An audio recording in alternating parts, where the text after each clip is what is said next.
Bank deposits are on the rise right now, even though interest rates are at rock bottom. Americans now have nearly $10 trillion in their bank accounts. That is an all-time record, but it might also be a big mistake. Here to tell us why is personal finance expert Carmen Wong Ulrich. She is the author of Real Cost of Living. Carmen, good morning. Good morning, Jeff.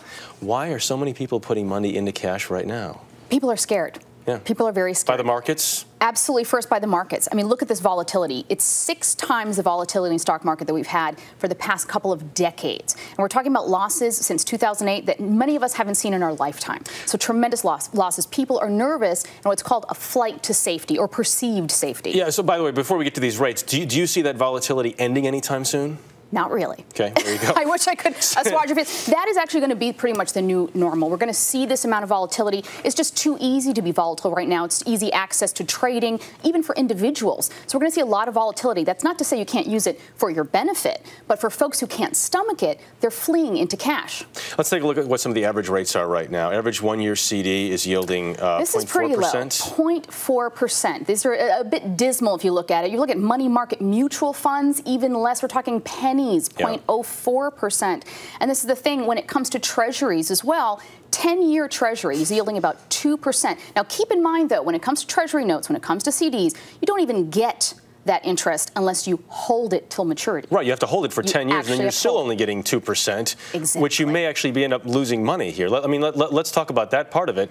When you're getting that kind of a miserable rate on a money market account, you're technically losing money. Yeah, and let's talk about, so when we talk about the flight to safety, and folks think of cash as safe, here's the thing, even if you put it under your mattress, it actually decreases and shrinks every year, even if you earn 1 to 2%. You're going to lose 1 to 2% because of capital gains tax, and inflation is around 2 to 3% a year. So you're actually not even preserving the principle that you have, the money you have. But it looks nice under the mattress, at least. Well, if it makes you feel better, but sometimes we need to keep some cash, right? Emergency fund, you need that, of course. And folks who are really close to retirement are going to need to have less volatility and need to have more in cash. So the recommendations are what?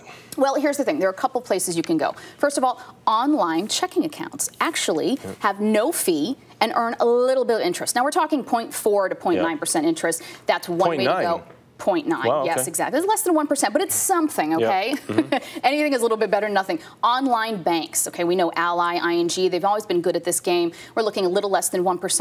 And here's a new player in the game. Credit card companies have taken to banking and offering you savings rates. Now, this is to lure you in, of course, to use the card, but they offer some of the highest savings rate. American Express Bank, 1%, no fees, no minimum. Discover Bank, 1.1% with a $500 minimum. So that's another option as well. And of course, CDs. If you're looking at a 5-year CD, you can lock up your money for 5 years. You can right now earn 2%. 3 years, 1.5, and 1 year, I know the average is 0.4, but you can find 1% out there. It's stunning, the low numbers, the returns. I mean, we were looking at in 2007, remember we were earning 5% on savings accounts? Yeah. And those days are over for now, at least through to 2013. Maybe in 15 years or sooner. Carmen Wong. We can dream. Thank you very much.